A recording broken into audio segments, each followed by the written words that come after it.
We could just feel the bullets like flying by our head, landing in the grass. A night of music and fun for Joe and Ashley Galli of La Quinta turned into tragedy.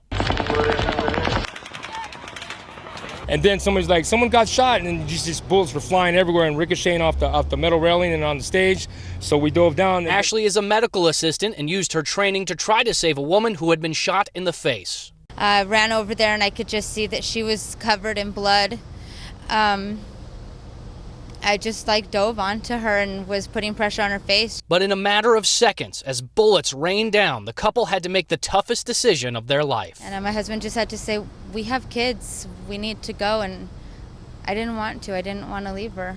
But they did. With no cover from bullets, they had no choice. Like thousands of other people thinking of their children and their families, not knowing if they were ever going to see them again.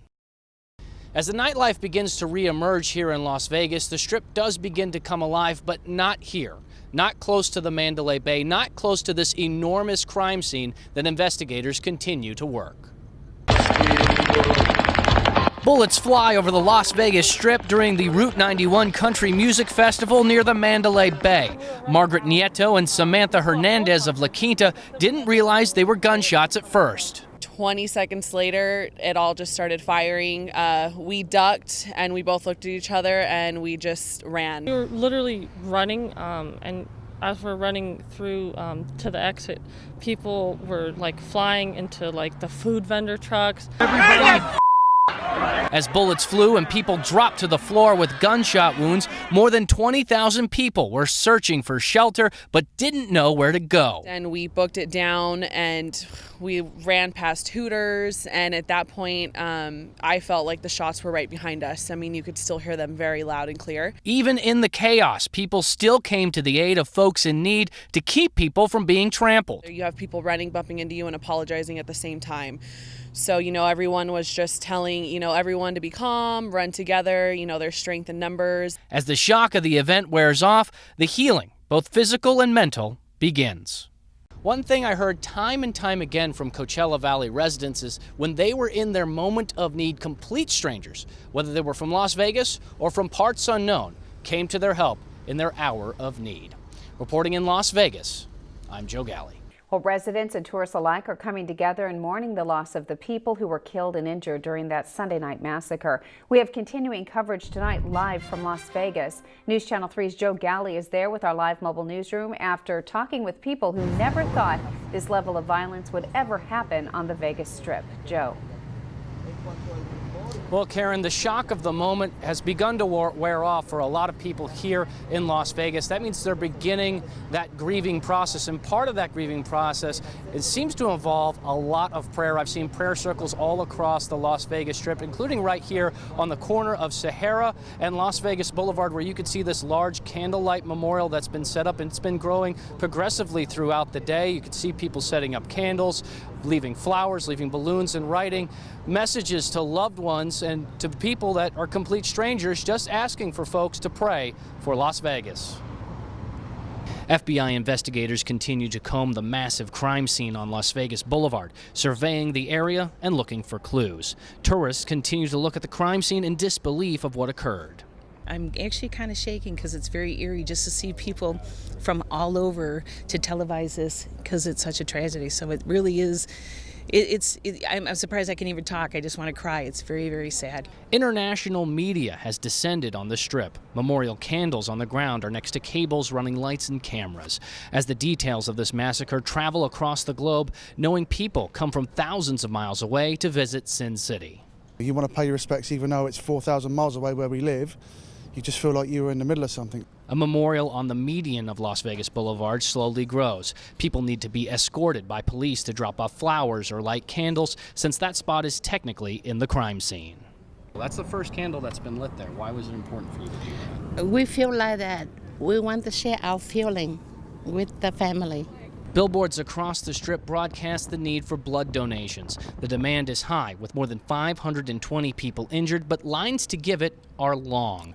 People, whether they're from Las Vegas or not, are helping the innocent. Now, people are being asked to make appointments in order to donate blood later in the week, and I just had an opportunity to look at a few of these little inspirational notes that people have written there. Some people directing them to people they know that were injured in that shooting, and a lot of them are just very generic, that their heart aches for Las Vegas, and they're asking for people, no matter where they are, whether they're here in Sin City or anywhere across this country, to simply pray for Las Vegas. Reporting live in Las Vegas, Joe Galli, News Channel 3. Yeah, Joe, we've heard a lot of stories of heroism as it was happening, and a lot of people coming forward with love to give at this point. Thank you, Joe. Local News' Joe Galli is live in Las Vegas. He spoke with people, tourists, locals, all coming together. They're sharing their grief from those who lost their lives, many of them strangers, in what has now become the deadliest mass shooting in American history, Joe. Well, guys, I could tell you the level of empathy and compassion in this city is taller than any skyscraper on the Las Vegas Strip. And as you mentioned, roadside memorials are popping up in front of almost every single casino. We just happen to be in front of one of the larger ones. I'll give you a look as it right now as it really starts to twinkle with that candlelight there. It's on the corner of Las Vegas Boulevard and Sahara. It's actually a considerable distance away from the actual crime scene, but that doesn't matter, because all of Las Vegas is standing Las Vegas strong.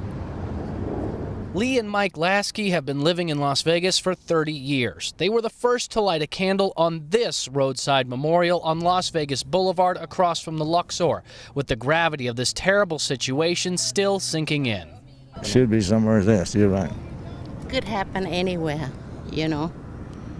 Dozens more folks, some locals and some tourists, also came to pay their respects any way they could.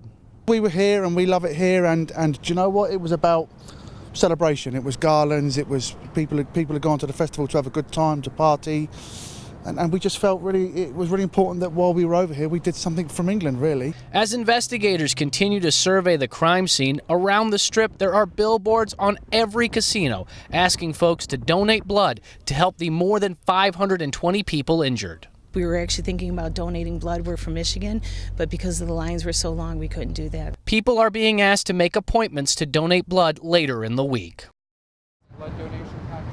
Now, a lot of locals that I spoke with are actually really looking forward to that crime scene coming down, opening up that part of the Las Vegas Strip, and hopefully that can help bring a sense of normalcy back to the area.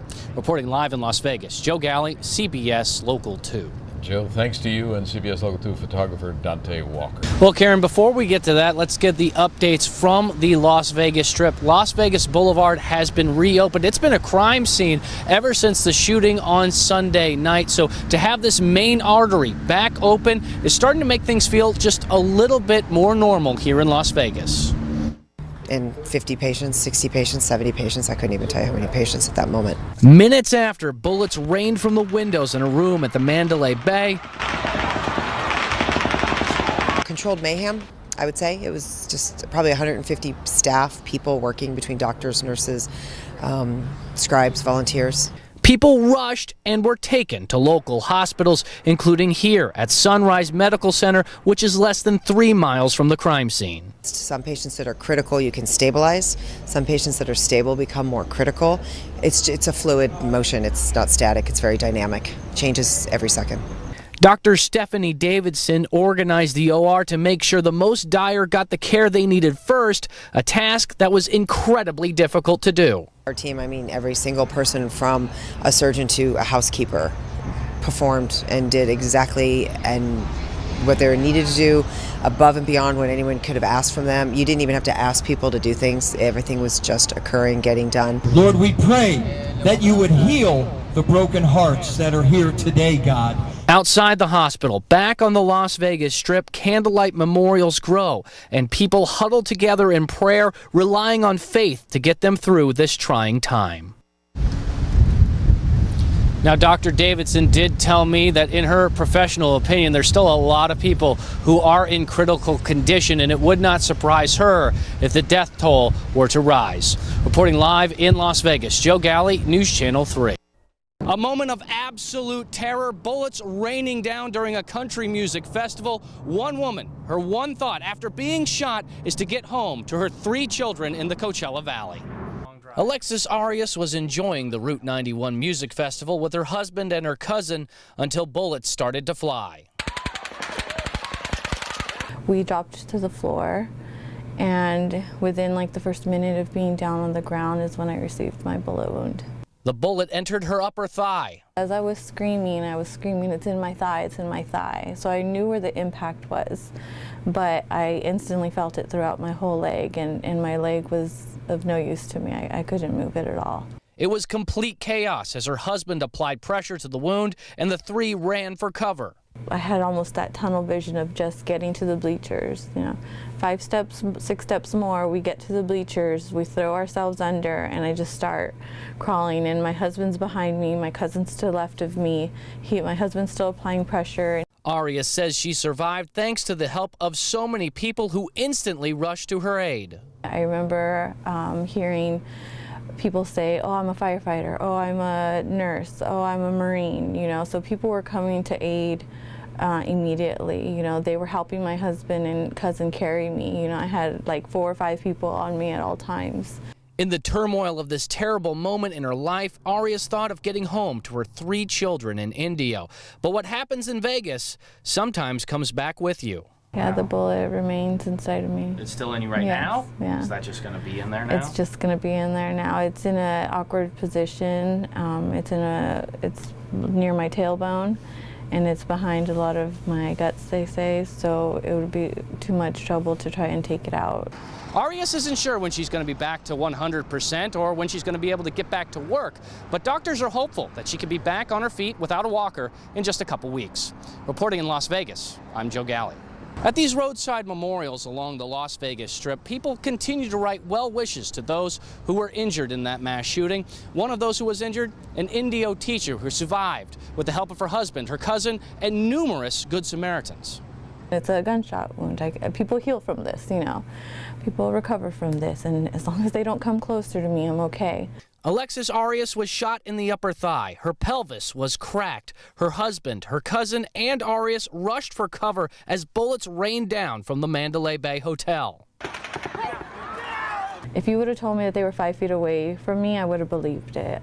They sounded like they were within just walking distance of us, and I kept praying to God, please just make them go away. Dozens of complete strangers helped get Arias the medical treatment she so desperately needed. She was rushed to Sunrise Medical Center just a couple miles away from the shooting.